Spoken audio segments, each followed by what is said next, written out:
Hey, what's up everyone? Welcome back to the channel. I hope everyone is doing well. In today's video, I'm going to show everyone how to make slow cooked Cajun pork chops. Now, this is a very easy recipe to make. As with all of my recipes, we're going to make these pork chops in the slow cooker. And the best part about these pork chops, they're very tender. The meat pretty much falls off the bone, and I'm pretty sure you're going to enjoy it. This is, like I said, this is a very easy recipe to make, and we only need a few ingredients. So without further ado, let's get started. So here are the ingredients that you need to make these slow cooked Cajun pork chops. You need Cajun seasoning, garlic butter seasoning, olive oil, sliced onions. This is actually optional, but I like to put onions on my pork chops. And obviously you need 2 to 4 pork chops. I have 2 pork chops here, and the cut of pork chops I have are bone-in center cut pork chops. These are my favorite type of pork chops due to its size and how much meat it provides. But you get whatever cut you prefer. It doesn't really matter what cut of pork chops you use. Just make sure they're pork chops. And just get the cut that you prefer, and let's go. The first thing you're going to do is put your pork chops inside your slow cooker.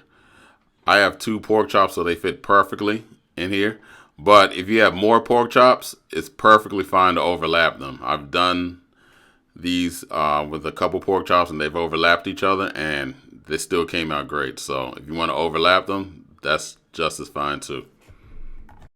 The next thing that you want to do is take a half a teaspoon of olive oil and just slowly drizzle it over the 2 pork chops, just like what I'm doing right now in the video. The reason we're using olive oil is going to act as a binder to lock in the seasoning in the pork chops. Then with your hand, you just want to gently massage the meat with your hand and get that olive oil all over the chops. You want to flip the pork chops over, and you want to repeat the process.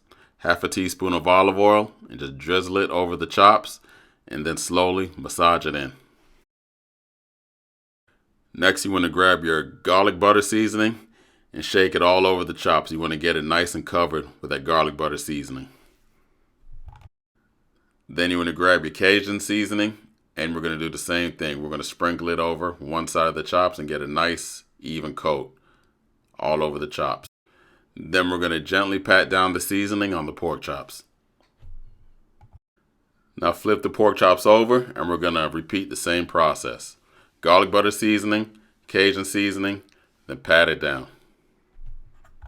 Now what I like to do is get some of the Cajun seasoning on the sides, especially on the fat area, so the seasoning can seep into the fat and make the chops a bit more flavorful so you can enjoy them. Now what I like to do is just put a couple slices of onion on top of the pork chops. This is totally optional. You do not have to do this, but this is what I like to do. This just gives a bit more flavor to the pork chops, and just makes it a bit more tasty. But like I said, this is totally optional. You don't have to do this, but this is something I like to do. Now that we got our pork chop seasoned, we can put the cover on the slow cooker, turn the temperature to low, and we're going to let these pork chops cook for about 6 hours. Okay everyone, 6 hours is up and our pork chops are ready.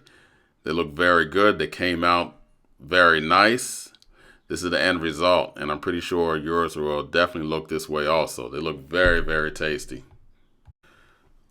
Okay, so I got one of the pork chops plated up so we can take a closer look at it. I'm cutting into the pork chops very easily. Look how easily the meat just comes apart. The meat is very tender, very soft, and I'm very sure it'll melt in your mouth. It's very tasty, and these pork chops came out very, very good. I'm very pleased with how they look and how they taste and how easily the meat, comes apart. That's it for today, everyone. I hope you enjoyed this recipe video. Let me know what you think. If you try this out, let me know in the comment section below. I thank everyone for subscribing to the channel and checking out my recipes. Please like and subscribe, and I'll see you next time. Take care.